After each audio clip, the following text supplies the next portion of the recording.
Hi, I'm Carwyn Evans. I'm a Managing Director here at CCL in the consultancy business. We provide our clients with advice on SM&CR, both in terms of how to deal with it in practice, but also providing technological solutions in how to implement the solutions they've put in place. I want to start off today talking about the steps that firms need to go through in order to meet the regulatory deadline that they've got in place on the 9th of December this year.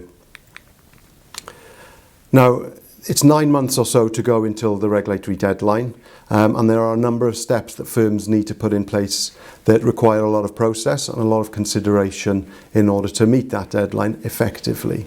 Okay, the biggest thing that needs to be considered is the certification of the certification employees within the business. Now, a lot of firms have done work on this already, but there's an enormous amount of process that goes into not just identifying who the certification employees are, but in order to go through the steps to define an actual set of approvals, a set of metrics and measures that make sure that that person is certified appropriately. In addition to that, we're going to talk about the FCA Directory, and again bringing you back to the key point here that it's all about process. This journey to get to the 9th of December is about ensuring that your process is in place, that everybody understands what the process is, and that the business can actually engage effectively with that process in order to deliver the certification, in order to complete the directory in time, in order to undertake the conduct rule training in good time, and so that firms don't leave it too late. There are a number of pitfalls that we're going to cover today that cover those elements, and from our experience as consultants, some of the areas that firms are potentially likely to slip up on in terms of delivering by the 9th of December. Okay, let's start off with a fairly simple approach to this, where to have a look at some of the roles that firms should be looking at certifying. So you need to define which roles within the business, not just one employee, but maybe more than one employee, that undertake specific roles. So you've got the significant management function, which used to be the CF29. Now, from my experience as a consultant, the CF29 was always one of those roles that firms struggle to comprehend. You need to bear in mind that if somebody is undertaking a role as a head of a significant business unit, then they are likely to fall into the certification requirement of the significant management function. You've got proprietary traders, you've got CASO operational oversight function, you've got functions that are subject to qualification requirements. Now, in that specific area, you're looking at individuals that provide advice on mortgages, provide advice on retail investments, provide advice on pension transfers, for example. Now, when you've got qualifications in mind, there is a longer process in order to undertake training, to go through specific exams. So there is a timeline that you need to bear in mind when you're considering who needs to be certified under those particular areas. Client dealing function, again, that's one of the roles that is quite clear what that means. The next one, anyone that supervises or manages a certified function. Now, from our experience in consulting with our firms, this is one of the areas that can often fall between the gaps, or if there is a matrix management arrangement in place, that firms don't always get the grasp of who needs to be certified. But the key thing is, if the individual isn't a senior manager undertaking an SMF, and they are supervising or managing a certification function, then they're going to get drawn into the regime as well. You've also got material risk takers, and you're talking about heads of business that oversee functions that might have a significant impact on the firm's risk profile. But you've also got other individuals, might be general counsel, for example, that are heading up a business unit that serves to support and control the business activities as well. And finally, you've got algorithmic trading there. This is more specifically to do with individuals that are responsible to approve the implementation of an algorithm, approve implementation of changes to an algorithm within that you're using as part of your regulated business activity. Now, a lot of conversation has been had between us and our clients around the extraterritoriality of this particular piece of regulation, and it's a relatively straightforward approach that firms should bear in mind. If you have an employee outside of the UK that is dealing with UK clients, essentially, then they're going to fall into the regime. So if they are undertaking an activity that would be considered a certification role, and they're dealing with UK clients, they should be brought into the regime. You've also got anyone that's considered a material risk taker within the business, but they're outside of the UK jurisdiction, they should be brought into the regime as well. In addition, there's also the 30-day rule to bear in mind. If you have individuals who are performing roles that would be considered as certification roles, but they are spending less than 30 days in the UK per year, then they're not going to be within the role. But if they are spending more than 30 days within the UK, then that draws them into the regime as well. Okay, now let's get to the more operational part of this process. So, first of all, before we start looking at the process itself, it's important to always bear in mind, what is it that we're trying to do? What are we certifying? What are we certifying for? And what are we certifying against? The FIT rules have been in place at the FCA for a long time. And firms are familiar with the concept of fitness and propriety. Senior managers have carried out fitness and propriety declarations for many years, not just in this jurisdiction, but jurisdictions all around the world. You've also got individuals that are dealing with customers, have carried out fitness and propriety checks and declarations over the years. This regime, though, is formalising that. So for an organisation to issue a certificate to confirm that they've certified an individual as being fit and proper to carry out the role of a certification function, then you need to be able to evidence and demonstrate and have a clear process in place to show that to the regulator. It's less of an ad hoc approach this time around under the SM&CR.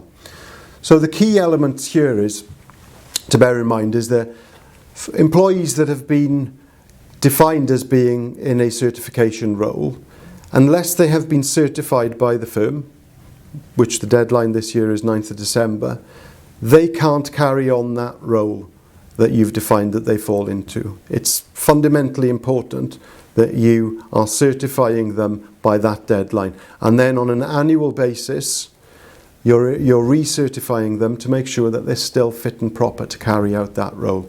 Now, the cornerstones of this particular requirement is about personal character to begin with. Okay, so that individuals are honest, they have integrity, and they are of good reputation, and they have financial soundness as well. There's no risk coming into the business or their exposure within the business that could impact on the risk profile of the firm itself or impact on customers.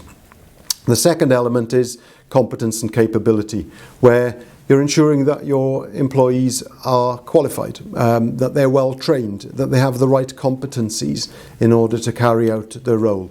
So when you are devising and creating your certification process, you shouldn't lose sight of what am I actually doing here. You should always remember we are certifying against this specific set of criteria, and therefore the measurements and the dynamics that you have in place to assess that need to keep to that very strict principle.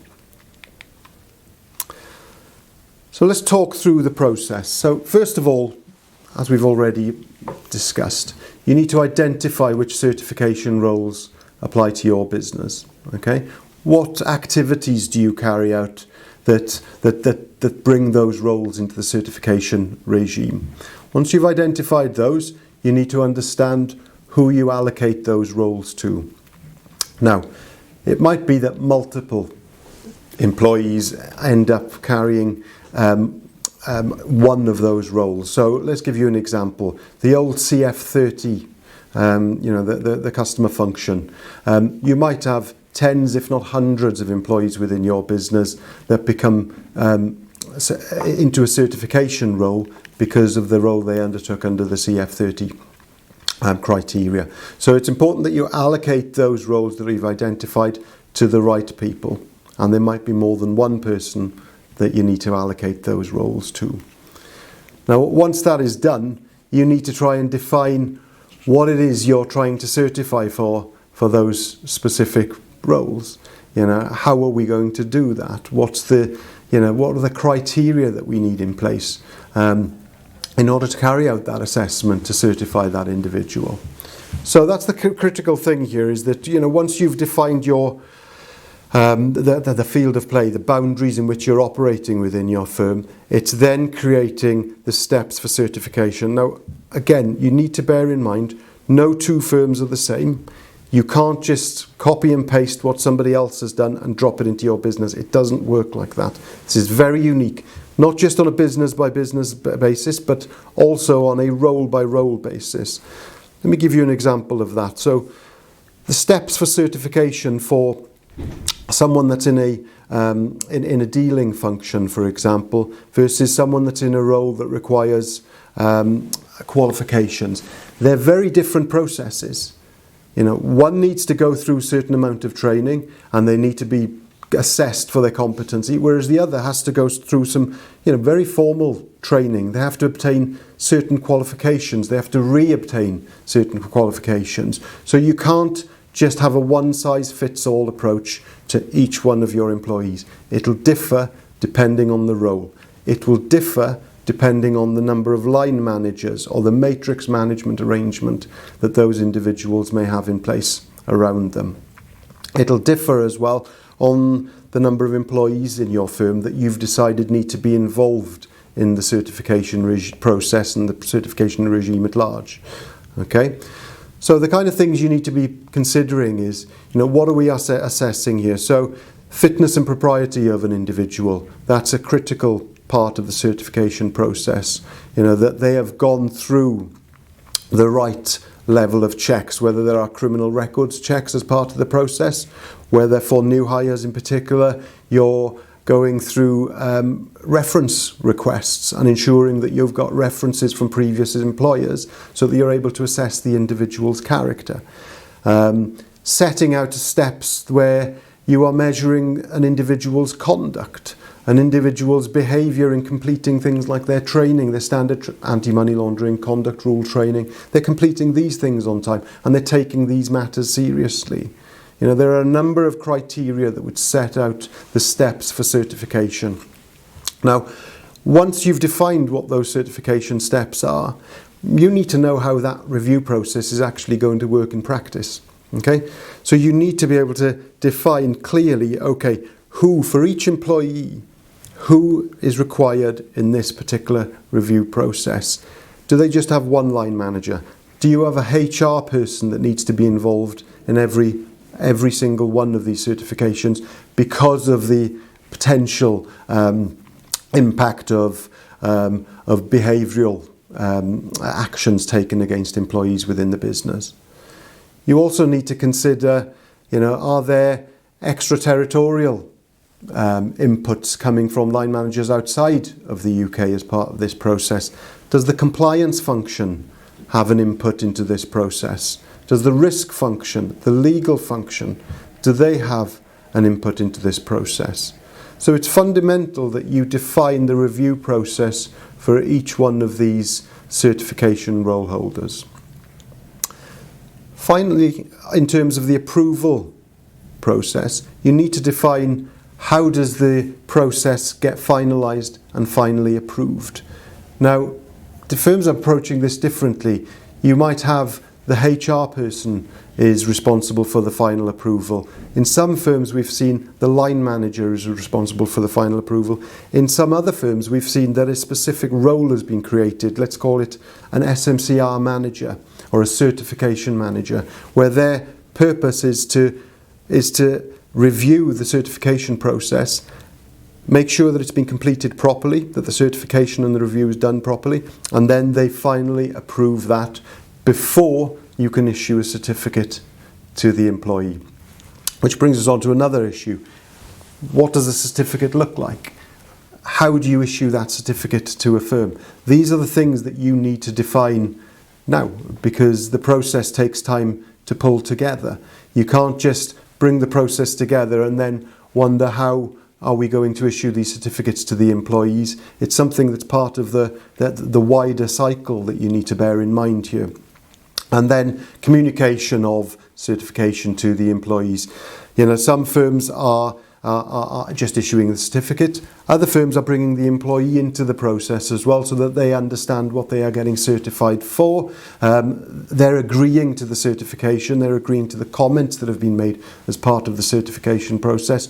So it's again up to you as a firm to consider how are you going to manage that communication and interaction with the employee. Because don't forget, the employee owns this for themselves. Failure to be certified means they can't do their job, okay, which has significant impact on them as an employee. Now, CCL has developed a solution, a technology solution that helps bring all of this together, because it is a difficult challenge for organisations to do this. But and the larger your pool of certification employees, the more difficult the challenge, the more complex the challenge becomes. So before we move on from this particular piece, it's important to bear in mind that you need to consider your company doesn't just stay in stasis. It's not the same company it was when it started, and in 5 years from now it won't be the same company it is today. The likelihood is you'll expand in terms of number of employees, the products and services that you offer, and as such the certification roles might well change. So you need to have a process in place to identify new certification roles as they arise. You also need to have a process in place that considers when either new employees or existing employees are getting allocated new certification roles. These are the areas where certification can fall between the gaps. A line manager or somebody within the business asks an individual to undertake a specific role, which is an actual certification role. The control framework might not pick that up. So it's fundamental to define, and communicate those requirements to line managers to make sure that that kind of issue doesn't arise throughout the calendar year, and individuals don't fall between the cracks. The process for new joiners and leavers. You need to ensure very clearly when somebody begins to be a certified employee and when they stop being a certified employee. And you need to maintain records for that, so that when you're asked by another SM&CR firm, let's say, for a regulatory reference, you're able to provide that information. If a regulator comes to you and asks specific questions about an individual, you've got clear dates in place where they have taken on one or more roles, and you're able to articulate that. Again, CCL software is designed to capture that information for you. Take into account things like temporary cover. If somebody's in a role for a significant period of time, then you should bring them into the certification regime. They should be assessed as being fit and proper to carry out that role and go through the steps that others would be expected to go through. How do you identify conduct breaches? That's another element here which we won't go into a huge amount of detail today, but the fit and proper process, this is why risk managers or compliance often want to be involved in the certification process, is so they can feed back things like conduct rule breaches into that process of certification. And finally, as I mentioned right at the start of this point, business change.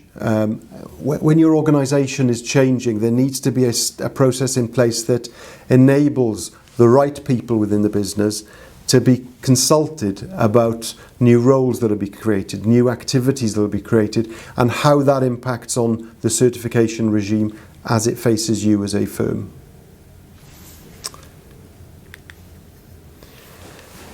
So that's it from a certification point of view. Before I go into the FCA Directory, I just want to make a final point on this. It's fundamental that you understand and appreciate the scale of complexity that goes around the certification process. There are elements that you need to bear in mind, such as, do we certify to a deadline which is a cliff face, so everybody in the organisation gets certified to a certain date, or do you do it on an employee by employee basis? So they joined on February the 1st, therefore their certification year runs from 1st of February through to 31st of January. These are considerations you need to have genuine thought for, because you have to create this process in a way that it works for you as a business. There is no point suggesting, yeah, we're going to do X, Y, and Z, but in reality you can't deliver that. It needs to be engaged with your existing HR process as well. You can't, as a business or a compliance function, go and recreate a wheel that's not going to move in the same direction as the HR process. So there has to be interaction and integration with existing HR process.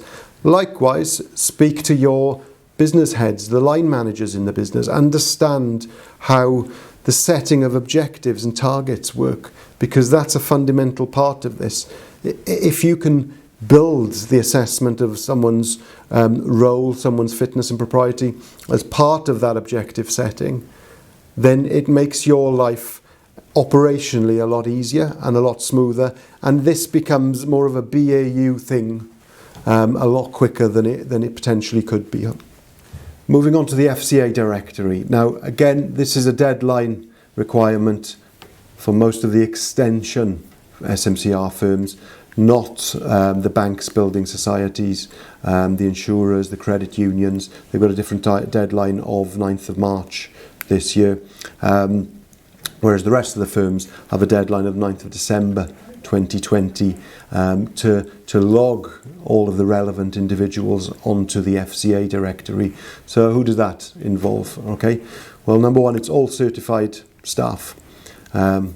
We've just spoken about the certification roles and allocating those. Once you've got your populace set out and you know exactly who's carrying out those roles, then you should gather that information together in order to start populating the directory in good time. You've also got directors who are not performing senior management functions, and other individuals that are sole traders or ARs. Okay, it won't apply to all of you firms, but those that are sole traders or those that have appointed representatives within your business, then again you need to capture the data for those to go onto the directory. So what is it exactly that what needs to go onto the directory? So it's the name and any previous names of these individuals, the roles with start and end dates that go onto the directory, activities that are undertaken by these individuals as well, where the individuals engage with customers, the customer engagement methods in place, whether it's face-to-face, whether it's telephone communication, whether it's virtual communication and engagement with customers, the workplace location as well, where relevant, and any membership and qualifications through professional bodies, if a certification role, for example, is involved around required qualifications there. So there's a considerable amount of data that you need to capture and gather in order to populate the directory. If you're an organisation that's got significant number of certification roles, this is quite a task. I mean, it's not something that you should be leaving until November this year, just ready for it, because getting that data in the first place is a challenge, but then going through the steps and the processes to upload that is a challenge. And we look at that now. So how do you upload this information? So there's a new Connect form on Connect for you to get this information onto the directory. You can approach this on a single record entry basis. So if you have a new non-executive director that's not an SMF, or if you have a new certification role holder joining the organisation, it makes sense that you do it as one at a time in that situation. But most of the firms that are doing this for the first time this year, the idea is that they're going to use the multiple record entry, and there's a template form which you can upload multiple people in one time. From my experience of uploading batch data to any regulatory system, there are often hiccups. Don't leave it till the day before. Make sure you've got that in good time so that you're able to see that it's working, that you make sure and you've got a sense check that you've uploaded every one of your directory persons in good time. And if you haven't, then you're able to then go back and remediate that before the deadline this year. Okay, again, we're looking at process here. So it's important to have a process in place that the directory is checked against your own internal register. Again, CCL's software keeps a record of all the directory employees, so you can assess the directory against that list that's controlled. In addition to that, having an ongoing process so that you know when certain people are being brought into the process or when they become directory persons, that you have a stepped process in order to update that directory in good time. Now finally, just to finish off the flight path to 9th of December, the conduct regime is a crucial part of that. And firstly, just to point out that conduct rule training needs to be provided to all conduct rule employees by the 9th of December this year. Now, from our experience, the likelihood is that you've done the conduct rule training already across your senior management team. But for the certification employees, for the remaining conduct rule employees, some firms are even doing it for ancillary staff because that's what they've decided to do. But you have to decide what your approach to conduct training is, whether you're going to do face-to-face training, whether you're going to bring in e-learning methods. There are providers like CCL Academy that can certainly do that for you. But it's fundamental that you've got a training plan laid out so that nobody falls between the caps by the 9th of December.